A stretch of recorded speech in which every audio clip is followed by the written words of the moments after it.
Hi, welcome to IAMS choose ಮಾಡಿದ್ದಕ್ಕೆ ಧನ್ಯವಾದಗಳು. ಈ ವಿಡಿಯೋ ಮುಖಾಂತರ IAMS ನಿಮಗೆ ಅಡ್ವಾನ್ಸ್ ಎಕ್ಸೆಲ್ ನ ಹೇಳ್ಕೊಡ್ತಾ ಇದೆ. ಏಕೆಂದ್ರೆ ಈಗ ಎಲ್ಲ ಉದ್ಯೋಗದಲ್ಲೂ ಅಡ್ವಾನ್ಸ್ ಎಕ್ಸೆಲ್ ಕೂಡ ತುಂಬಾ ಮುಖ್ಯವಾಗಿದೆ. ಹಾಗಾಗಿ ಎಕ್ಸೆಲ್ ಜೊತೆ ಅಡ್ವಾನ್ಸ್ ಎಕ್ಸೆಲ್ ಅನ್ನು ಕೂಡ IAMS ಹೇಳ್ಕೊಡ್ತಾ ಇದೆ. ಇದನ್ನ ಚೆನ್ನಾಗಿ ಯುಟಿಲೈಸ್ ಮಾಡ್ಕೊಳ್ಳಿ, ನೋಟ್ಸ್ ಮಾಡ್ಕೊಳ್ಳಿ, ಅಥವಾ ವಿಡಿಯೋ ನೋಡ್ತಾ ಕಂಪ್ಯೂಟರ್ ನಲ್ಲಿ ವರ್ಕ್ ಮಾಡೋದ್ರಿಂದ ನಿಮಗೂ ಕೂಡ ಈ ಕ್ಲಾಸ್ ತುಂಬಾ ಚೆನ್ನಾಗಿ ಅರ್ಥವಾಗುತ್ತೆ ಅಂತ ಹೇಳೋದಕ್ಕೆ ಇಷ್ಟಪಡ್ತೀನಿ. ಮೊದಲನೇದಾಗಿ day book problem. Day book ಅಂದ್ರೆ ಏನು ಅಂತಂದ್ರೆ, ನಾವು ಒಂದು ಆಫೀಸ್ ನಲ್ಲಿ ಪ್ರತಿದಿನ ಡಾಟಾನ ಡೇ ವೈಸ್ ಅಲ್ಲಿ ಎಂಟ್ರಿ ಮಾಡೋದನ್ನ ಏನಂತ ಕರೀತಾರೆ? ಡೇ ಬುಕ್ ಅಂತ ಕರೀತಾರೆ. ಅದನ್ನ ಹಣತೆ ರೂಪದಲ್ಲಾದ್ರೂ ಆಗಿರ್ಬೋದು ಅಥವಾ ವಸ್ತುವಿನ ರೂಪದಲ್ಲಾದ್ರೂ ಆಗಿರ್ಬೋದು. ಇದನ್ನ ಡೇ ವೈಸ್ ನಾವು ಟ್ರಾನ್ಸಾಕ್ಷನ್ ಅನ್ನ ರೆಕಾರ್ಡ್ ಮಾಡ್ಕೊಂಡು ಹೋಗ್ತೀವಲ್ವಾ, ಸೊ ಇದನ್ನ ಏನಂತ ಕರೀತಾರೆ? ಡೇ ಬುಕ್ ಅಂತ ಕರಿತೀವಿ. ಸೊ ಇದನ್ನ ನಾವು ಬೇಸಿಕ್ ಎಕ್ಸೆಲ್ ಅಲ್ಲೂ ಕೂಡ ಮಾಡಬಹುದು. ಬಟ್ ಅಡ್ವಾನ್ಸ್ ಎಕ್ಸೆಲ್ ಅಲ್ಲಿ ಏನಾಗುತ್ತೆ ಅಂದ್ರೆ, ಒಂದು ಪೇಜ್ ಇಂದ ಇನ್ನೊಂದು ಪೇಜ್ಗೆ ನಾವು ಏನ್ ಮಾಡ್ತೀವಿ, ಲಿಂಕ್ ಕೊಡ್ತಾ ಹೋಗ್ತೀವಿ. ಅಂದ್ರೆ ಈಗ ಇಲ್ಲಿ ರೆಸಿಪ್ಟ್ ಅಮೌಂಟ್ ಅಂದ್ರೆ ಇಲ್ಲಿ ನೀವು ನೋಡ್ತಾ ಇದ್ದೀರಾ ಇವಾಗ. ಸೊ ನಮಗೆ ರೆಸಿಪ್ಟ್ ಅಂದ್ರೆ ಏನು? ಅಮೌಂಟ್ ಬಂದಿದೆ. ಪೇಮೆಂಟ್ ಅಂದ್ರೆ ಏನಾಗಿದೆ? ಖರ್ಚಾಗಿದೆ. ಸೊ ಡೇ ಬುಕ್ ಅಲ್ಲಿ ನಾವೇನ್ ಮಾಡಿದೀವಿ, ಪ್ರತಿ ದಿನದ ಟ್ರಾನ್ಸಾಕ್ಷನ್ ಕೂಡ ನಾವು ಎಂಟ್ರಿ ಮಾಡಿದೀವಿ. ಸೊ ಇಲ್ಲಿ ನಾವೀಗ ಏನಾದ್ರೂ ಡೇಟ್ ಚೇಂಜ್ ಮಾಡಿದ್ವಿ ಅಂದ ತಕ್ಷಣ ಸೊ ಆಟೋಮೆಟಿಕ್ ಆಗಿ ಏನಾಗುತ್ತೆ, ಆ ದಿನದ ಟ್ರಾನ್ಸಾಕ್ಷನ್ ಅನ್ನ ತೋರಿಸೋದು. ಈ ರೀತಿ ನಾವು ಅಡ್ವಾನ್ಸ್ ಎಕ್ಸೆಲ್ ಅಲ್ಲಿ ಹೇಗೆ ಮಾಡೋದು ಅನ್ನೋದನ್ನ ನಾನು ನಿಮಗೆ ತೋರಿಸ್ತಾ ಹೋಗ್ತೀನಿ. ಸೊ ಫಸ್ಟ್ ನೀವೇನ್ ಮಾಡ್ಬೇಕು, ಒಂದು ಬ್ಲಾಂಕ್ ಶೀಟ್ ಅನ್ನ ಓಪನ್ ಮಾಡ್ಕೋಬೇಕು.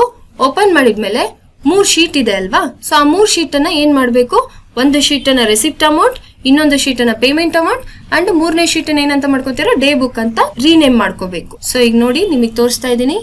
ಶೀಟ್ 1 ಹತ್ರ ರೈಟ್ ಕ್ಲಿಕ್ ಮಾಡಿ ರೀನೇಮ್ ಏನಂತ ಮಾಡ್ತೀರಾ, ರೆಸಿಪ್ಟ್ ಅಮೌಂಟ್ ಅಂತ ರೀನೇಮ್ ಮಾಡ್ಕೊಳ್ಳಿ. ನೆಕ್ಸ್ಟ್ ಶೀಟ್ 2 ಅಲ್ಲಿ ಏನಂತ ಮಾಡ್ತಾ ಹೋಗ್ತೀವಿ, ರೀನೇಮ್ ಪೇಮೆಂಟ್ ಅಮೌಂಟ್ ಅಂತ. ನೆಕ್ಸ್ಟ್ ಶೀಟ್ 3 ನ ಏನಂತ ನಾವು ರೀನೇಮ್ ಮಾಡ್ತೀವಿ, ಡೇ ಬುಕ್ ಅಂತ. ಸೊ ಈ ರೀತಿ 3 ಶೀಟ್ ಗಳನ್ನ ಪ್ರಿಪೇರ್ ಮಾಡ್ಕೊಂಡ್ಮೇಲೆ ರೆಸಿಪ್ಟ್ ಅಮೌಂಟ್ ಅಲ್ಲಿ ನೀವು ಒಂದು ಟೇಬಲ್ ನ ರೆಡಿ ಮಾಡ್ಕೋಬೇಕು. ಸೊ ನೋಡಿ ಇವಾಗ ನಾನು ರೆಸಿಪ್ಟ್ ಅಮೌಂಟ್ ಅಲ್ಲಿ ಈ ಟೇಬಲ್ ಅನ್ನ ರೆಡಿ ಮಾಡ್ಕೊಂಡಿದ್ದೀನಿ. ಸೊ 1 ಏಪ್ರಿಲ್ 2023 ಅಲ್ಲಿ ಏನ್ ಮಾಡಿದೀವಿ ನಾವು, ರೆಂಟ್ ಆಫ್ ಶಾಪ್ ಇಂದ ನಮಗೆ ರೆಂಟ್ ಬಂದಿದೆ. ಸೊ ಯಾವ ಮೆಥಡ್ ಅಲ್ಲಿ ಬಂದಿದೆ, ಕಾರ್ಡ್ ಇಂದ. ಅಂದ್ರೆ ಕಾರ್ಡ್ ಇಂದ ನಾವು ಏನ್ ಮಾಡಿದ್ವಿ, ಅಮೌಂಟ್ ಅನ್ನ ರಿಸೀವ್ ಮಾಡ್ಕೊಂಡಿದೀವಿ. ಸೊ ಎಷ್ಟು ಬಂದಿದೆ, 20,000 ಬಂದಿದೆ. ಸೊ ಆ ಅಮೌಂಟ್ ಅನ್ನ ನಾವ್ ಏನ್ ಮಾಡಿದ್ವಿ, ರೆಂಟ್ ಪೇ ಮಾಡಕ್ಕೆ ಯೂಸ್ ಮಾಡಿದ್ವಿ. ಅಂಡ್ 6th ಏಪ್ರಿಲ್ಗೆ ಕಮಿಷನ್ ಬಂದಿದೆ, 50,000 ಬಂದಿದೆ. ಅದನ್ನ ನಾವು ಕಮಿಷನ್ ಕೊಡೋದಕ್ಕೆ ಯೂಸ್ ಮಾಡಿದ್ವಿ. ಅಂಡ್ 4th ಏಪ್ರಿಲ್ಗೆ ಏನ್ ಬಂದಿದೆ, ಸ್ಯಾಲ್ರಿ ಬಂದಿದೆ. ಸೊ ಅದು ಕೂಡ ಗೂಗಲ್ ಪೇ ಮುಖಾಂತರನೇ ಬಂದಿದೆ, 40,000 ಬಂದಿದೆ ಅಲ್ವಾ. ಸೊ ಇದನ್ನ ನಾವು ಏನ್ ಮಾಡಿದ್ವಿ, ಸ್ಯಾಲ್ರಿ ಪೇ ಮಾಡಕ್ಕೆ ಯೂಸ್ ಮಾಡಿದ್ವಿ. ಅಂಡ್ 3rd ಏಪ್ರಿಲ್ಗೆ ಏನ್ ಮಾಡಿದ್ವಿ, KB ಬಿಲ್ ಬಂದಿದೆ. ಸೊ ಅದು ಕ್ಯಾಶ್ ಮುಖಾಂತರ ಬಂದಿದೆ. 55,000 ಅನ್ನ ನಾವ್ ಏನ್ ಮಾಡಿದ್ವಿ, ಅದನ್ನು ಕೂಡ ಕ್ಯಾಶ್ ನ ಪೇ ಮಾಡಿದೀವಿ. ಈ ರೀತಿ ಎಲ್ಲಾ ಇನ್ಫಾರ್ಮೇಶನ್ ಬರ್ದಿದೀವಿ. ಈಗ ನಾವೇನ್ ಮಾಡ್ಬೇಕು ಅಂದ್ರೆ, ಫಸ್ಟ್ ಸೊ ಈ 5 ಕಾಲಮ್ಸ್ ಗಳನ್ನ ಸೆಲೆಕ್ಟ್ ಮಾಡ್ಕೊಂಡ್ಬಿಟ್ಟು ಏನ್ ಮಾಡ್ಬೇಕು, Ctrl+T press. So Ctrl+T press ಮಾಡಿ ಮೈ ಟೇಬಲ್ ಹ್ಯಾಸ್ ಹೆಡರ್ಸ್ ಅಂತ ಒಂದು ಲೈನ್ ಇದೆ. ಸೊ ಅದಕ್ಕೆ ಚೆಕ್ ಮಾರ್ಕ್ ಕೊಟ್ಟು ಓಕೆ ಕೊಡೋದ್ರಿಂದ ಈ ರೀತಿ ಒಂದು ಡಾಟ್ ಸಿಂಬಲ್ ಬರುತ್ತೆ. ಸೊ ಇದು ನಮಗೆ ಏನಾಗುತ್ತೆ ಅಂದ್ರೆ, ಫಿಲ್ಟರ್ ಮಾಡ್ಕೊಳಕ್ಕೆ ಈಸಿ ಆಗುತ್ತೆ. ಸೊ ಅದೇ ರೀತಿ ಎಲ್ಲಾ ಸೆಲ್ ಗಳದ್ದು ಸೆಲೆಕ್ಟ್ ಮಾಡಿ Ctrl+T ಪ್ರೆಸ್ ಮಾಡ್ಕೊಂಡು ಮೈ ಟೇಬಲ್ ಹ್ಯಾಸ್ ಹೆಡರ್ಸ್ ಗೆ ಕ್ಲಿಕ್ ಮಾಡಿ ಓಕೆ ಕೊಡ್ತಾ ಹೋಗ್ಬೇಕು.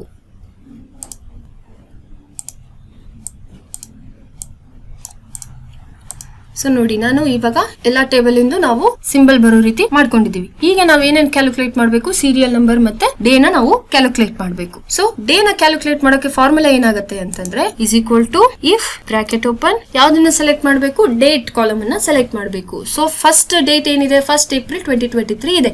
ಸೊ ಆ ಸೆಲ್ ಇಂದ ಅಡ್ರೆಸ್ ಏನಾಗುತ್ತೆ, E11 ಆಗುತ್ತೆ. ಸೊ ಆ ಸೆಲ್ ನ ಸೆಲೆಕ್ಟ್ ಮಾಡ್ಕೊಂಡು ಏನ್ ಮಾಡ್ತೀರಾ, ಈಕ್ವಲ್ ಡಬಲ್ ಕೊಟೇಶನ್ 2 ಸಲ ಎಂಟ್ರಿ ಮಾಡ್ಬೇಕು, comma again double quotation, comma text ಅಂತ ಟೈಪ್ ಮಾಡಿ ಬ್ರಾಕೆಟ್ ಓಪನ್ ಮಾಡ್ಕೊಂಡು ಮತ್ತೆ ಅಗೇನ್ ಏನ್ ಸೆಲೆಕ್ಟ್ ಮಾಡ್ಬೇಕು, ಡೇಟ್ ಕಾಲಮ್ ಅಂದ್ರೆ E11 ಕಾಲಮ್ ಸೆಲೆಕ್ಟ್ ಮಾಡಿ, ಕಾಮಾ ಡಬಲ್ ಇಂಟೆಡ್ ಕಾಮದಲ್ಲಿ DDD ಅಂತ 3 ಟೈಮ್ ಟೈಪ್ ಮಾಡಿ, ಡಬಲ್ ಇಂಟೆಡ್ ಕಾಮ ಕ್ಲೋಸ್ ಮಾಡಿ, 2 ಸಲ ಬ್ರಾಕೆಟ್ ಕ್ಲೋಸ್ ಮಾಡಿ ನಾವು ಎಂಟರ್ ಪ್ರೆಸ್ ಮಾಡಿದ್ರೆ ಅವತ್ತಿನ ದಿನದ್ದು ಡೇ ಬರ್ತಾ ಇದೆ. ಸೊ ನೀವು ಕ್ಯಾಲೆಂಡರ್ ಅಲ್ಲಿ ಚೆಕ್ ಮಾಡಿದ್ರೆ ಆ ಡೇಟಿಗೆ ಅದೇ ಡೇನೇ ಆಗಿರ್ಬೇಕು. ಸೊ ಎಕ್ಸಾಕ್ಟ್ ಅದೇ ಡೇನೇ ಅಲ್ಲಿ ನಮಗೆ ಏನ್ ಮಾಡುತ್ತದು, ಶೋ ಮಾಡುತ್ತೆ. ಸೊ ಡೇಗೆ ಸಂಬಂಧಪಟ್ಟಿರೋ ಹಾಗೆ ಸೀರಿಯಲ್ ನಂಬರ್ಗೂ ಕೂಡ ಇವಾಗ ಫಾರ್ಮುಲಾನ ಅಪ್ಲೈ ಮಾಡಬೇಕು. ಫಾರ್ಮುಲಾ ಏನಾಗುತ್ತೆ, if bracket open day column select ಮಾಡಬೇಕು. ಡೇ ಏನಿದೆ, ಫಸ್ಟ್ ಸ್ಯಾಟರ್ಡೇ ಇದೆ ಅಲ್ವಾ. So Saturday column in cell address ಏನಾಗುತ್ತೆ, D11 ಆಗುತ್ತೆ. So D11 double inverted comma, comma next double inverted comma, comma next row, ROW row, bracket open ಏನ್ ಮಾಡ್ತೀರಾ, 1:1. So bracket ನ 2 ಸಲ ಕ್ಲೋಸ್ ಮಾಡಿ ಎಂಟರ್ ಪ್ರೆಸ್ ಮಾಡಿದ್ರೆ ಏನಾಯ್ತು, ಅಲ್ಲಿ ನಮಗೆ ಸೀರಿಯಲ್ ನಂಬರ್ ಕೂಡ ಅಪ್ಲೈ ಆಯ್ತು ಅಲ್ವಾ. ಸೊ ಡೇಟಿಗೆ ಸಂಬಂಧಪಟ್ಟಿರೋ ಹಾಗೆ ಏನಾಗುತ್ತೆ, ಡೇ ಬರುತ್ತೆ. ಡೇಗೆ ಸಂಬಂಧಪಟ್ಟಿರೋ ಹಾಗೆ ಸೀರಿಯಲ್ ನಂಬರ್ ಕೂಡ ಎಂಟ್ರಿ ಆಯ್ತು. ಸೊ ಇದೆಲ್ಲ ಎಂಟ್ರಿ ಆದ್ಮೇಲೆ ಈಗ ನಾವು ಏನ್ ಮಾಡ್ತೀವಿ, ಟೋಟಲ್ ಆಗಿ ಸಮ್ಮರಿ ನೋಡ್ಕೋಬೇಕು. ಅಂದ್ರೆ ನಮಗೆ ಗೂಗಲ್ ಪೇ ಇಂದ ಎಷ್ಟು ಬಂತು, ಕ್ಯಾಶ್ ಇಂದ ಎಷ್ಟು ಬಂತು, ಕಾರ್ಡ್ ಇಂದ ಎಷ್ಟು ಬಂತು ಅಂತ ಟೋಟಲ್ ಆಗಿ ಸಮ್ಮರಿಯಾಗಿ ನಾವು ನೋಡ್ಕೋತೀವಿ ಅಂದ್ರೆ ರೆಡಿ ಮಾಡಬಹುದು. ನೋಡಿ ಇವಾಗ ನಾವು ಏನ್ ಮಾಡಿದೀವಿ, ಸಮ್ಮರಿನ ರೆಡಿ ಮಾಡಿದೀವಿ. ಅಂದ್ರೆ ಕ್ಯಾಶ್ ಇಂದ ಎಷ್ಟು ಅಮೌಂಟ್ ಬಂದಿದೆ, ಕಾರ್ಡ್ ಇಂದ ಎಷ್ಟು ಬಂದಿದೆ, ಗೂಗಲ್ ಪೇ ಇಂದ ಎಷ್ಟು ಬಂದಿದೆ ಅಂಡ್ ಪೇಟಿಎಂ ಇಂದ ಎಷ್ಟು ಬಂದಿದೆ ಅಂತ ಸಮ್ಮರಿನ ಈ ರೀತಿ ಟೇಬಲ್ ನ ರೆಡಿ ಮಾಡ್ಕೋಬೇಕು. ಇವಾಗ ನಾವಲ್ಲಿ ಫಾರ್ಮುಲಾನ ಅಪ್ಲೈ ಮಾಡ್ತಾ ಹೋಗ್ತೀವಿ. ಸೊ ಫಾರ್ಮುಲಾ ಏನಾಗುತ್ತೆ, is equal to sum if bracket open, ನಾವ್ ಯಾವ ಸೆಲ್ ಅನ್ನು ಸೆಲೆಕ್ಟ್ ಮಾಡಬೇಕು, ಇಲ್ಲಿ ರೆಸಿಪ್ಟ್ ಮೆಥಡ್ ಗಳನ್ನ ಬರ್ದಿದೀವಲ್ವಾ, ಕಾರ್ಡ್, ಗೂಗಲ್ ಪೇ, ಕ್ಯಾಶ್ ಅಂತ. ಸೊ ಆ ಮೆಥಡ್ ಗಳನ್ನ ನಾವೇನ್ ಮಾಡ್ಬೇಕು, ಸೆಲೆಕ್ಟ್ ಮಾಡ್ಬೇಕು. ಸೆಲ್ ಅಡ್ರೆಸ್ ಏನಾಗುತ್ತೆ ಹಾಗಾದ್ರೆ, G13 ಇಂದ ನಾವ್ ಎಲ್ಲಿವರೆಗೂ ಸೆಲೆಕ್ಟ್ ಮಾಡ್ತಾ ಇದೀವಿ, G16 ವರೆಗೂ ನಾವು ಆ ಸೆಲ್ ಗಳನ್ನ ಸೆಲೆಕ್ಟ್ ಮಾಡ್ಕೋಬೇಕು. ಸೆಲೆಕ್ಟ್ ಮಾಡ್ಕೊಂಡ್ಮೇಲೆ ಕಾಮಾ. ಸೊ ಅದರಲ್ಲಿ ಅಷ್ಟು ಮೆಥಡ್ ಅಲ್ಲಿ ನಾವು ಫೈಂಡ್ ಔಟ್ ಮಾಡ್ತಾ ಇರೋದು ಯಾವ್ದನ್ನ, ಕ್ಯಾಶ್ ಅನ್ನ. ಸೊ ಕ್ಯಾಶ್ ಅಲ್ಲಿ ಲೆಫ್ಟ್ ಸೈಡ್ ಬರ್ದಿದೀವಲ್ವಾ, so cash and cell address ಏನಾಗುತ್ತೆ, C4 ಆಗುತ್ತೆ. So C4 comma.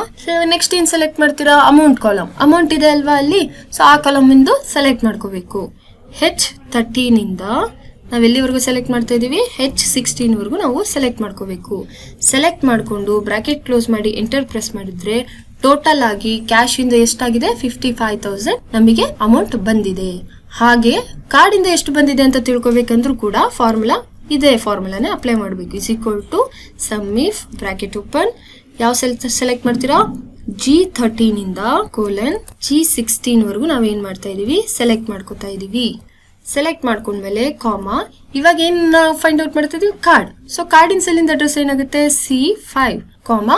ನೆಕ್ಸ್ಟ್ ಎಲ್ಲ ಅಮೌಂಟ್ ಕಾಲಮ್ ಗಳನ್ನು ಸೆಲೆಕ್ಟ್ ಮಾಡಬೇಕು. H13 ಇಂದ H16 ವರೆಗೂ ನಾವು ಸೆಲ್ ಅನ್ನ ಸೆಲೆಕ್ಟ್ ಮಾಡಿ ಬ್ರಾಕೆಟ್ ಕ್ಲೋಸ್ ಮಾಡಿ ಎಂಟರ್ ಪ್ರೆಸ್ ಮಾಡಿದ್ರೆ ಕಾರ್ಡ್ ಇಂದ ಎಷ್ಟು ಅಮೌಂಟ್ ಬಂದಿದೆ ಅದನ್ನ ಅದೇನ್ ಮಾಡ್ತಾ ಇದೆ, ತೋರಿಸ್ತಾ ಇದೆ. ನೆಕ್ಸ್ಟ್ ಅದೇ ರೀತಿ ಗೂಗಲ್ ಪೇದು ಕೂಡ ಫೈಂಡ್ ಔಟ್ ಮಾಡೋದು. Is equal to sum if bracket open. So ನಾವೇನ್ ಮಾಡ್ಬೇಕು ಇವಾಗ, G13 ಇಂದ ಅಗೇನ್ ನಾವ್ ಎಲ್ಲಿವರೆಗೂ ಸೆಲೆಕ್ಟ್ ಮಾಡ್ತೀವಿ, G16 ವರೆಗೂ ಸೆಲೆಕ್ಟ್ ಮಾಡ್ಕೊಂಡು ಕಾಮಾ. ಸೊ ಇವಾಗ ಲೆಫ್ಟ್ ಇಲ್ಲಿ ಗೂಗಲ್ ಪೇ ಇದೆ ಅಲ್ವಾ, ಆ ಸೆಲ್ ಇನ್ ಸೆಲೆಕ್ಟ್ ಮಾಡ್ಬೇಕು. ಅಂದ್ರೆ ಏನಾಗುತ್ತೆ, cell address C6 comma. So next ಏನ್ ಮಾಡಬೇಕು, ಅಮೌಂಟ್ ಕಾಲಮ್ ಅನ್ನ ಸೆಲೆಕ್ಟ್ ಮಾಡಬೇಕು. ಅಂದ್ರೆ H13 ಇಂದ H16 ವರೆಗೂ ನಾವು ಸೆಲೆಕ್ಟ್ ಮಾಡ್ಕೋಬೇಕು. ಸೆಲೆಕ್ಟ್ ಮಾಡ್ಕೊಂಡು ಬ್ರಾಕೆಟ್ ಕ್ಲೋಸ್ ಮಾಡಿ ಎಂಟರ್ ಪ್ರೆಸ್ ಮಾಡಿದ್ರೆ ಗೂಗಲ್ ಪೇ ಇಂದ 2 ಇದೆ, ಒಂದು 50,000 ಆಗಿದೆ. ಯಾವಾಗ ಆಗಿದೆ, 4th ಏಪ್ರಿಲಿಗೆ ಆಗಿದೆ. ನೆಕ್ಸ್ಟ್ 4th ಏಪ್ರಿಲಿಗೆ 40,000 ಗೂಗಲ್ ಪೇ ಆಗಿದೆ. ಸೊ 2 ಆಡ್ ಆದ್ರೆ ಎಷ್ಟಾಯ್ತಲ್ಲಿ, ಟೋಟಲ್ ಆಗಿ 90,000 ಸಮ್ಮರಿ ತೋರಿಸ್ತಾ ಇದೆ. ಅದೇ ರೀತಿ ಪೇಟಿಎಂ ಇಂದು ಮಾಡ್ಕೋಬೇಕು. So is equal to sum if bracket open. So ಏನ್ ಮಾಡ್ತೀರಾ, G13 ಇಂದ ಸೊ ನಾವು G16 ವರೆಗೂ ಸೆಲ್ ಸೆಲೆಕ್ಟ್ ಮಾಡ್ಕೊಂಡು ಕಾಮಾ C7 ಅಂದ್ರೆ ಪೇಟಿಎಂ ಕಾಲಮ್ ಅನ್ನ ಸೆಲೆಕ್ಟ್ ಮಾಡಬೇಕು. ನೆಕ್ಸ್ಟ್ ಕಾಮಾ ಅಮೌಂಟ್ ಕಾಲಮ್ ಅನ್ನು ಸೆಲೆಕ್ಟ್ ಮಾಡಬೇಕು. ಅಂದ್ರೆ H13 ಇಂದ H16 ವರೆಗೂ ಸೆಲ್ ಸೆಲೆಕ್ಟ್ ಮಾಡಿ ಬ್ರಾಕೆಟ್ ಕ್ಲೋಸ್ ಮಾಡಿ ಎಂಟರ್ ಪ್ರೆಸ್ ಮಾಡೋದ್ರಿಂದ ಪೇಟಿಎಂ ಇಂದ ಎಷ್ಟು ಅಮೌಂಟ್ ಬಂದಿದೆ ಅದನ್ನ ಅದು ತೋರಿಸುತ್ತೆ. ನಮಗಿಲ್ಲಿ ಪೇಟಿಎಂ ಇಂದ ಯಾವುದು ಬಂದೇ ಇಲ್ಲ. ಈಗ ಒಂದು ವೇಳೆ ನಾನು ಇಲ್ಲಿ ಏನಾದ್ರು ಪೇಟಿಎಂ ಅಂತ ಚೇಂಜ್ ಮಾಡಿದೆ ಅಂತಂದ್ರೆ ಅವಾಗ ಏನಾಗುತ್ತೆ, ಅಲ್ಲಿ ಪೇಟಿಎಂ ಗೆ ಆನ್ಸರ್ ಬರುತ್ತೆ, ಕಾರ್ಡಿಗೆ ಹೋಯ್ತು, ಯಾಕಂದ್ರೆ ಕಾರ್ಡ್ ಎರೇಸ್ ಆಯ್ತಲ್ವಾ. ಸೊ ಈ ರೀತಿ ನಾವೇನ್ ಮಾಡ್ಬೋದು, ಟೋಟಲ್ ಸಮ್ಮರಿಯಿಂದನೂ ಕೂಡ ಎಷ್ಟು ನಮಗೆ ಅಮೌಂಟ್ ಬಂದಿದೆ ಅನ್ನೋದನ್ನ ಐಡೆಂಟಿಫೈ ಮಾಡ್ಕೋಬಹುದು. So total receipt amount calculate ಮಾಡ್ಬೇಕಂದ್ರೆ ಏನ್ ಮಾಡ್ತೀರಾ, is equal to sum bracket open. ಯಾವ ಸೆಲ್ ಅನ್ನು ಸೆಲೆಕ್ಟ್ ಮಾಡ್ತೀರಾ, E4 ಇಂದ ಎಲ್ಲಿವರೆಗೂ ಸೆಲೆಕ್ಟ್ ಮಾಡ್ತೀವಿ, E7 ವರೆಗೂ ನಾವೇನ್ ಮಾಡ್ತೀವಿ, ಸೆಲೆಕ್ಟ್ ಮಾಡ್ಕೋತೀವಿ. ಸೆಲೆಕ್ಟ್ ಮಾಡಿ ಬ್ರಾಕೆಟ್ ಕ್ಲೋಸ್ ಮಾಡಿ ಎಂಟರ್ ಪ್ರೆಸ್ ಮಾಡೋದ್ರಿಂದ ಏನಾಗುತ್ತೆ, ಈ ರೀತಿ ನಮಗೆ ಟೋಟಲ್ ರೆಸಿಪ್ಟ್ ಅಮೌಂಟ್ ಎಷ್ಟು ಆಗಿದೆ ಅನ್ನೋದು ಬಂದಿದೆ. ಸೊ ಇದಾದ್ಮೇಲೆ ನೀವೇನ್ ಮಾಡ್ಬೋದು, ಇಲ್ಲಿ ಹೆಡ್ಡಿಂಗ್ ಎಲ್ಲ ಮೆನ್ಷನ್ ಮಾಡಬೇಕು. ಸೊ ಈ ರೀತಿ ನೀವು ಡಿಸೈನ್ ಕೂಡ ಮಾಡ್ಕೋಬಹುದು. ಸೊ ರೆಸಿಪ್ಟ್ ಅಮೌಂಟ್ ಯಾವ ಮಂತ್ ಇಂದ ಬಂದಿರೋದು, ಇದು ಏಪ್ರಿಲ್ 2019 ಇಂದ ಮಾರ್ಚ್ 2020 ವರೆಗೂ ಬಂದಿದೆ. ಸೊ ಅದನ್ನ ನಾನು ಎಂಟ್ರಿ ನೆಕ್ಸ್ಟ್ ಲೈನ್ ಅಲ್ಲಿ ಮಾಡ್ಬೇಕು ಅಂದ್ರೆ ನೀವೇನ್ ಮಾಡ್ಬೇಕು, ಆಲ್ಟ್ ಇಟ್ಕೊಂಡು ಎಂಟರ್ ಪ್ರೆಸ್ ಮಾಡಬೇಕು. ಅವಾಗ ಅದೇ ಸೆಲ್ ಅಲ್ಲಿ ನೆಕ್ಸ್ಟ್ ಲೈನ್ ಬರಿಬಹುದು. ಏಪ್ರಿಲ್ 2019 ಇಂದ ಮಾರ್ಚ್ 2020 ವರೆಗೂ ನಾವೇನ್ ಮಾಡಿದೀವಿ, ಎಂಟ್ರಿ ಮಾಡಿದೀವಿ. ಈ ರೀತಿ ನೀವು ಡಿಸೈನ್ ಮಾಡ್ಕೊಳೋದು. ಈಗ ರೆಸಿಪ್ಟ್ ಅಮೌಂಟ್ ನೀಟಾಗಿ ರೆಡಿ ಆಯ್ತು. ಇದೇ ರೀತಿ ನಾವೇನ್ ಮಾಡ್ತೀವಿ, ಇವಾಗ ಪೇಮೆಂಟ್ ಅಮೌಂಟ್ ಇಂದು ಕೂಡ ರೆಡಿ ಮಾಡ್ಕೋತೀವಿ. ಸೊ ನೋಡಿ, ಇವಾಗ ಪೇಮೆಂಟ್ ಅಮೌಂಟ್ ಅಲ್ಲೂ ಇದೇ ರೀತಿ ನಾನು ಟೇಬಲ್ ಅನ್ನ ರೆಡಿ ಮಾಡ್ಕೊಂಡಿದ್ದೀನಿ. ಫಸ್ಟ್ ಏಪ್ರಿಲ್ಗೆ ಏನ್ ಮಾಡಿದೀವಿ, ಮಿಸ್ಟರ್ ಮಂಜು ಅನ್ನೋರಿಗೆ ಗೂಗಲ್ ಪೇ ಮುಖಾಂತರ 20,000 ಪೇ ಮಾಡಿದೀವಿ. ನೆಕ್ಸ್ಟ್ 3rd ಏಪ್ರಿಲ್ ಏನ್ ಮಾಡಿದೀವಿ, ರೆಂಟ್ ಪೇ ಮಾಡಿದೀವಿ ಬಿಲ್ಡಿಂಗ್ ಇಂದು. ಕ್ಯಾಶ್ ಮುಖಾಂತರ ಅಂದ್ರೆ ಡೈರೆಕ್ಟ್ ಕ್ಯಾಶ್ ಕೊಟ್ಟಿದೀವಿ, 40,500 ಏನ್ ಮಾಡಿದೀವಿ, ನಾವು ಪೇ ಮಾಡಿದೀವಿ. ನೆಕ್ಸ್ಟ್ 4th ಏಪ್ರಿಲ್ಗೆ ಏನ್ ಮಾಡಿದೀವಿ, ಶಶಿ ಅನ್ನೋರಿಗೆ ಕ್ಯಾಶ್ ಕೊಟ್ಟಿದೀವಿ 50,000. ನೆಕ್ಸ್ಟ್ 6th ಏಪ್ರಿಲ್ಗೆ ಏನ್ ಮಾಡಿದೀವಿ, KB ಬಿಲ್ ಪೇ ಮಾಡಿದೀವಿ ಗೂಗಲ್ ಪೇ ಮುಖಾಂತರ. ಸೊ ಈ ರೀತಿ ನಾವು ಏನ್ ಮಾಡಿದೀವಿ ಎಕ್ಸ್ಪೆನ್ಸಸ್ ಗಳನ್ನ ಮಾಡಿದೀವಿ. ಸೊ ಇದಕ್ಕೂ ಕೂಡ ನೀವೇನ್ ಮಾಡ್ಬೇಕು, ಇವಾಗ ಡೇ ಸೀರಿಯಲ್ ನಂಬರ್ಗೆ ಫಾರ್ಮುಲಾನ ಅಪ್ಲೈ ಮಾಡಬೇಕು. ಅಂಡ್ ನೀವೇನ್ ಮಾಡ್ಬೇಕು, ಎಲ್ಲಾ ಕಾಲಮ್ ಒಂದು ಸೆಲೆಕ್ಟ್ ಮಾಡ್ಕೊಂಡು ಅದಕ್ಕೆ ಹೆಡರ್ಸ್ ಅನ್ನ ಪ್ರಿಪೇರ್ ಮಾಡಬೇಕು. ಸೊ ಆಗ್ಲೇ ತೋರಿಸಿದೆ ಅಲ್ವಾ, ಅದೇ ರೀತಿ 5 ಕಾಲಮ್ ಅನ್ನ ಸೆಲೆಕ್ಟ್ ಮಾಡಬೇಕು. Ctrl T ಪ್ರೆಸ್ ಮಾಡ್ತೀರಾ. ಸೊ ಪ್ರಿಪೇರ್ ಮಾಡಿ ಮೈ ಟೇಬಲ್ ಹ್ಯಾಸ್ ಹೆಡರ್ಸ್ ಅಂತ ಕ್ಲಿಕ್ ಮಾಡಿ ಓಕೆ ಕೊಡಬೇಕು. ಅದೇ ರೀತಿ ಎಲ್ಲಾ ಸೆಲ್ಲಿಗೂ ನೀವೇನ್ ಮಾಡ್ತಾ ಹೋಗ್ತೀರಾ, ಅಪ್ಲೈ ಮಾಡ್ಕೊಂತ ಹೋಗ್ತೀರಾ. ಸೊ ನೋಡಿ, ಇವಾಗ ಎಲ್ಲಾ ಒಂದು ಕಾಲಮ್ಗಳಿಗೂ ನಾನು ಏನ್ ಮಾಡಿದ್ದೀನಿ, ಹೆಡರ್ಸ್ ಅನ್ನ ಪ್ರಿಪೇರ್ ಮಾಡಿದ್ದೀನಿ. ಈಗ ಈ ಒಂದು ಪೇಮೆಂಟ್ ಅಮೌಂಟ್ ಅಲ್ಲೂ ಕೂಡ ನಾವು ಸೀರಿಯಲ್ ನಂಬರ್ ಡೇ ನ ಕ್ಯಾಲ್ಕುಲೇಟ್ ಮಾಡಬೇಕು. ಸೊ ಫಾರ್ಮುಲಾ ಆಲ್ರೆಡಿ ನಿಮಗೆ ಗೊತ್ತಾಗಿದೆ. ಸೊ ಫಾರ್ಮುಲಾ ಏನಾಗುತ್ತೆ, is equal to if bracket open. So ಯಾವ ಸೆಲ್ ಸೆಲೆಕ್ಟ್ ಮಾಡ್ಕೋಬೇಕು, ಡೇಟ್ ಕಾಲಮ್ ಇಂದು. ಸೊ ಡೇಟ್ ಸೆಲ್ ಇಂದ ಏನಾಗುತ್ತೆ, E11 is equal to double inverted comma comma double inverted comma next text bracket open. So ಏನ್ ಮಾಡ್ತೀರಾ, again E11 so comma double ಕೊಟ್ಟಲ್ಲಿ DDD ಅಂತ ಬರೆದು 2 ಸಲ ಬ್ರಾಕೆಟ್ ಅನ್ನ ಕ್ಲೋಸ್ ಮಾಡಿ ಎಂಟರ್ ಪ್ರೆಸ್ ಮಾಡಿದ್ರೆ ಏನಾಯ್ತು, ಅಲ್ಲಿ ಎಲ್ಲಾ ಒಂದು ಸೆಲ್ ಇಂದು ಡೇ ಬಂದಿದೆ. ನೆಕ್ಸ್ಟ್ ಅದೇ ರೀತಿ ಸೀರಿಯಲ್ ನಂಬರ್ ಕ್ಯಾಲ್ಕುಲೇಟ್ ಮಾಡಬೇಕು. ಸೀರಿಯಲ್ ನಂಬರ್ ಕ್ಯಾಲ್ಕುಲೇಟ್ ಮಾಡೋ ಫಾರ್ಮುಲಾ ಏನಾಗುತ್ತೆ, is equal to if bracket open D11 is equal to double inted comma next ಏನ್ ಮಾಡ್ತೀರಾ, ರೋ ಬ್ರಾಕೆಟ್ ಓಪನ್ 1:1. ಸೊ 2 ಸಲ ಬ್ರಾಕೆಟ್ ಕ್ಲೋಸ್ ಮಾಡಿ ಎಂಟರ್ ಪ್ರೆಸ್ ಮಾಡಿದ್ರೆ ಸೊ ಡೇಗೆ ಸಂಬಂಧಪಟ್ಟಿರೋ ಹಾಗೆ ನಮಗೇನ್ ಬರ್ತಾ ಇದೆ, ಸೀರಿಯಲ್ ನಂಬರ್ ಕೂಡ ಮೆನ್ಷನ್ ಮಾಡಿದ್ದೀವಿ. ಸೊ ಇದಕ್ಕೂ ಕೂಡ ಇವಾಗ ನಾವೇನ್ ಪ್ರಿಪೇರ್ ಮಾಡ್ತೀವಿ, ಸಮ್ಮರಿನ ಪ್ರಿಪೇರ್ ಮಾಡ್ಕೋಬೇಕು. ಪೇಮೆಂಟ್ ಅಮೌಂಟಿಗೂ ಕೂಡ ಸಮ್ಮರಿನ ರೆಡಿ ಮಾಡಿದ್ದೀನಿ. ಸೊ ಕ್ಯಾಶ್ ಇಂದ ಎಷ್ಟು ಖರ್ಚಾಯಿತು, ಕಾರ್ಡ್ ಇಂದ ಎಷ್ಟು ಖರ್ಚಾಯಿತು, ಗೂಗಲ್ ಪೇ ಇಂದ ಎಷ್ಟು ಖರ್ಚಾಗಿದೆ ಅಂಡ್ ಪೇಟಿಎಂ ಇಂದ ಎಷ್ಟು ಖರ್ಚಾಗಿದೆ ಅನ್ನೋದನ್ನ ನಾವು ಟೋಟಲ್ ಸಮ್ಮರಿಯಲ್ಲಿ ಇವಾಗ ಫಾರ್ಮುಲಾ ಹಾಕಿ ಅಪ್ಲೈ ಮಾಡ್ತಾ ಹೋಗ್ತೀವಿ. ಸೊ ಫಾರ್ಮುಲಾ ಆಲ್ರೆಡಿ ನಿಮಗೆ ಗೊತ್ತಾಗಿದೆ, is equal to sum if bracket open. ಯಾವ ಸೆಲ್ ಅನ್ನ ಸೆಲೆಕ್ಟ್ ಮಾಡ್ತೀರಾ, ಇವಾಗ ಪೇಮೆಂಟ್ ಮೆಥಡ್ ಗಳನ್ನ ಸೆಲೆಕ್ಟ್ ಮಾಡಬೇಕು. ಪೇಮೆಂಟ್ ಮೆಥಡ್ ಇನ್ ಸೆಲ್ ಇಂದ ಅಡ್ರೆಸ್ ಏನಾಗುತ್ತೆ, G13:G16. ಸೊ ಸೆಲೆಕ್ಟ್ ಮಾಡ್ಕೊಂಡು ಕಾಮಾ ಹಾಕಬೇಕು. ಸೊ ನೆಕ್ಸ್ಟ್ ಏನ್ ಮಾಡ್ತೀರಾ, ಇಲ್ಲಿ ಲೆಫ್ಟ್ ಸೈಡ್ ಕ್ಯಾಶ್ ಇದೆಲ್ಲ ಆ ಸೆಲ್ ಸೆಲೆಕ್ಟ್ ಮಾಡಬೇಕು. ಅಡ್ರೆಸ್ ಏನಾಗುತ್ತೆ ಅವಾಗ C4, ನೆಕ್ಸ್ಟ್ ಏನ್ ಮಾಡಬೇಕು, ಅಮೌಂಟ್ ಕಾಲಮ್ ಅನ್ನ ಸೆಲೆಕ್ಟ್ ಮಾಡಬೇಕು. H13 ಇಂದ H16 ವರೆಗೂ ನಾವು ಸೆಲೆಕ್ಟ್ ಮಾಡ್ಕೋಬೇಕು. ಸೆಲೆಕ್ಟ್ ಮಾಡಿ ಬ್ರಾಕೆಟ್ ಕ್ಲೋಸ್ ಮಾಡಿ ಎಂಟರ್ ಪ್ರೆಸ್ ಮಾಡಿದ್ರೆ ಟೋಟಲ್ ಆಗಿ ಕ್ಯಾಶ್ 2 ಸಲ ಪೇ ಮಾಡಿದೀವಿ ನಾವು, 40,500, 50,000. ಸೊ 2 ಟೋಟಲ್ ಆದ್ರೆ ಎಷ್ಟಾಯ್ತು, 90,500 ಸಮ್ಮರಿನ ತೋರಿಸ್ತಾ ಇದೆ. ನೆಕ್ಸ್ಟ್ ಅದೇ ರೀತಿ ಕಾರ್ಡಿಗೂ ಕೂಡ ನಾವೇನ್ ಮಾಡ್ತೀವಿ, ಫಾರ್ಮುಲಾನ ಅಪ್ಲೈ ಮಾಡ್ತಾ ಹೋಗ್ತೀವಿ. G13 ಇಂದ ಸೊ ನಾವ್ ಎಲ್ಲಿವರೆಗೂ ಸೆಲೆಕ್ಟ್ ಮಾಡಬೇಕು, G16. ನಾನಿಲ್ಲಿ ಏನೇ ಅಪ್ಲೈ ಮಾಡ್ತಾ ಇದ್ರು ನಮ್ಮ ಸೆಲ್ ಅಡ್ರೆಸ್ ಆಗಿರುತ್ತೆ. ಸೊ ನೀವು ಯಾವ ಸೆಲ್ ಅಲ್ಲಿ ಇದನ್ನ ಬರ್ದಿರ್ತೀರೋ ಆ ಸೆಲ್ ಇಂದ ಅಡ್ರೆಸ್ ಗಳನ್ನ ಐಡೆಂಟಿಫೈ ಮಾಡೋದನ್ನ ಕಲಿಬೇಕು. ಸೊ ನೋಡಿ, ಇವಾಗ ಲೆಫ್ಟ್ ಕಾರ್ಡ್ ಇಂದು ಸೆಲ್ ಅಡ್ರೆಸ್ ಯಾವ್ದಾಗುತ್ತೆ, C5 ಆಗುತ್ತೆ. C5 ನೆಕ್ಸ್ಟ್ ಅಮೌಂಟ್ ಕಾಲಮ್ ಇಂದ ಸೆಲೆಕ್ಟ್ ಮಾಡ್ಕೋಬೇಕು. Amount column in cell address ಏನಾಗುತ್ತೆ, H13 ಇಂದ H16 ವರೆಗೂ ಸೆಲೆಕ್ಟ್ ಮಾಡ್ಕೋಬೇಕು. ಸೊ ಸೆಲೆಕ್ಟ್ ಮಾಡ್ಕೊಂಡು ಬ್ರಾಕೆಟ್ ಕ್ಲೋಸ್ ಮಾಡಿ ಏನ್ ಮಾಡ್ತೀರಾ, ಎಂಟರ್ ಪ್ರೆಸ್ ಮಾಡಬೇಕು. ಸೆಲ್ ಅಡ್ರೆಸ್ ಅನ್ನ ಐಡೆಂಟಿಫೈ ಮಾಡಕ್ ನಿಮಗೆಲ್ಲ ಬರುತ್ತೆ ಅಂತ ಅನ್ಕೊಂಡಿದೀನಿ.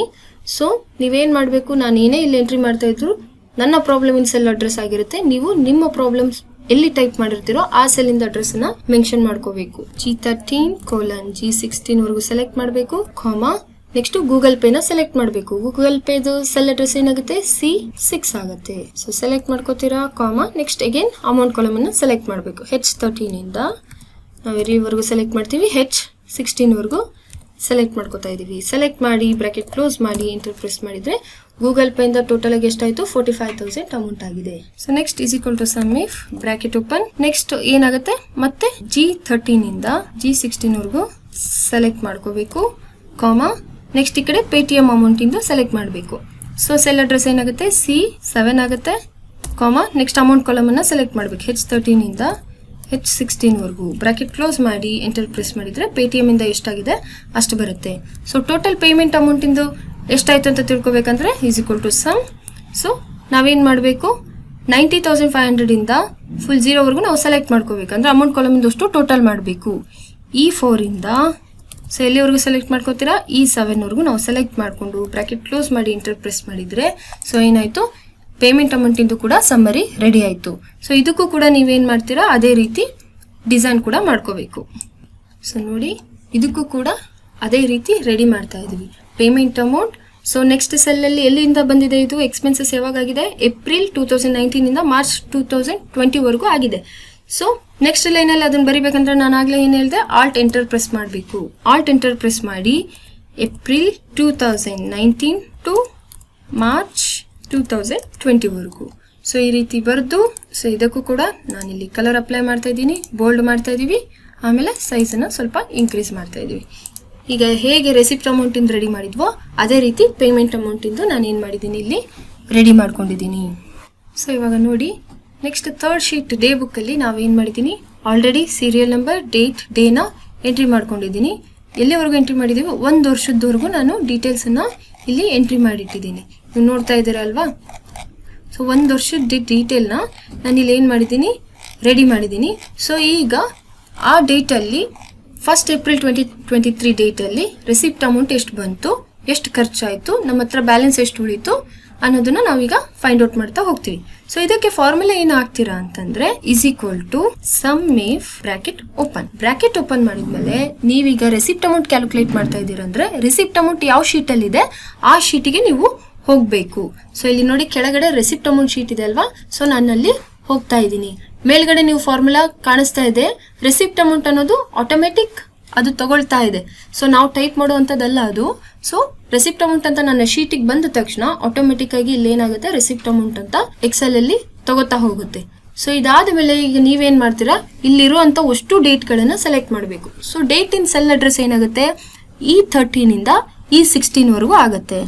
E13: E16. ಸೊ ಇಷ್ಟು ಡೇಟನ್ನ ಸೆಲೆಕ್ಟ್ ಮಾಡ್ಕೊಂಡ್ಮೇಲೆ ನೀವೇನ್ ಮಾಡಬೇಕು, ಇಲ್ಲೇ ಕಾಮನ ಅಪ್ಲೈ ಮಾಡಬೇಕು. ಕಾಮ ಹಾಕ್ಬಿಟ್ಟು ನೆಕ್ಸ್ಟ್ ಏನ್ ಮಾಡ್ತೀರಾ, ಮತ್ತೆ ಡೇ ಬುಕ್ಕಿನ ಶೀಟಿಗೆ ಬರಬೇಕು. ಸೊ ಆಟೋಮೆಟಿಕ್ ಆಗಿ ಇಲ್ಲಿ ಫಾರ್ಮುಲಾ ಏನಾಗುತ್ತೆ, ಡೇ ಬುಕ್ ಅಂತ ತಗೋತಾ ಹೋಗುತ್ತೆ. ಅದರಲ್ಲಿ ನೀವು ಕ್ಯಾಲ್ಕುಲೇಟ್ ಮಾಡ್ತಾ ಇರೋದು 1 ಏಪ್ರಿಲ್ 2023. ಸೊ ಆ ಸೆಲ್ಲಿಂದ ಅಡ್ರೆಸ್ ಏನಾಗುತ್ತೆ, E8 ಅಲ್ವಾ. ಸೊ ನೆಕ್ಸ್ಟ್ ಇಲ್ಲೇ ಕಾಮ ಹಾಕ್ಬಿಟ್ಟು ಮತ್ತೆ ರಿಸಿಪ್ಟ್ ಅಮೌಂಟಿಗೆ ನಾವೇನ್ ಮಾಡಬೇಕು, ರಿಸಿಪ್ಟ್ ಅಮೌಂಟ್ ಶೀಟಿಗೆ ಹೋಗಿ ಸೊ ಇಲ್ಲಿ ಬರ್ದಿರೋಂಥ ಅಷ್ಟು ಅಮೌಂಟ್ ಕಾಲಮ್ ಅನ್ನ ಸೆಲೆಕ್ಟ್ ಮಾಡಬೇಕು. ಅಮೌಂಟ್ ಕಾಲಮ್ ಇಂದ ಅಡ್ರೆಸ್ ಏನಾಗುತ್ತೆ, H13 ಇಂದ H16 ವರೆಗೂ ನಾವೇನ್ ಮಾಡಬೇಕು, ಸೆಲೆಕ್ಟ್ ಮಾಡಿಕೊಂಡು ಬ್ರಾಕೆಟ್ ಅನ್ನ ಕ್ಲೋಸ್ ಮಾಡಿ ನಾವು ಇಲ್ಲೇ ಎಂಟರ್ ಪ್ರೆಸ್ ಮಾಡಬೇಕು. ಸೊ ಅವಾಗ ಏನಾಗುತ್ತೆ, ಆಟೋಮೆಟಿಕ್ ಆಗಿ ರೆಸಿಪ್ಟ್ ಅಮೌಂಟ್ 1 ಏಪ್ರಿಲ್ ಅಲ್ಲಿ ಎಷ್ಟಿತ್ತು ಅದು ಎಂಟ್ರಿ ಆಗ್ತಾ ಇದೆ. ಸೊ ಇದನ್ನ ನೀವು ಡ್ರ್ಯಾಗ್ ಮಾಡ್ಕೊಂಡಾಗ ಏನಾಗುತ್ತೆ, ಎಲ್ಲಾ ಡೇಟ್ ಇಂದು ಅದು ನಮಗೆ ಮೆನ್ಷನ್ ಮಾಡುತ್ತೆ. ಸೊ ಇಲ್ಲೆಲ್ಲ 00 ಯಾಕೆ ಬಂದಿದೆ, ನಾವು ಇನ್ನು ಆ ಡೇಟ್ಸ್ ಅಲ್ಲಿ ಎಲ್ಲ ಏನು ಟ್ರಾನ್ಸಾಕ್ಷನ್ಸ್ ಮಾಡಿಲ್ಲ. ಸೊ ಇಲ್ಲಿ ಕೆಲವೊಂದೊಂದು ಸಲ್ಲಿಗೆ ಬಂದಿಲ್ಲ ಅಂತಂದ್ರೆ ಅಲ್ಲೂ ಕೂಡ ನೀವೇನ್ ಮಾಡಬೇಕು, ಅದೇ ರೀತಿ ಫಾರ್ಮುಲಾನ ಅಪ್ಲೈ ಮಾಡಬೇಕು. ಸೊ ಏನಾಗುತ್ತೆ, formula = sum if bracket open receipt amount ಶೀಟಿಗೆ ಹೋಗಬೇಕು. ಸೊ ಅಲ್ಲಿ ನೀವೇನ್ ಮಾಡ್ತೀರಾ, ಡೇಟ್ ಕಾಲಮ್ ಅನ್ನ ಸೆಲೆಕ್ಟ್ ಮಾಡಬೇಕು.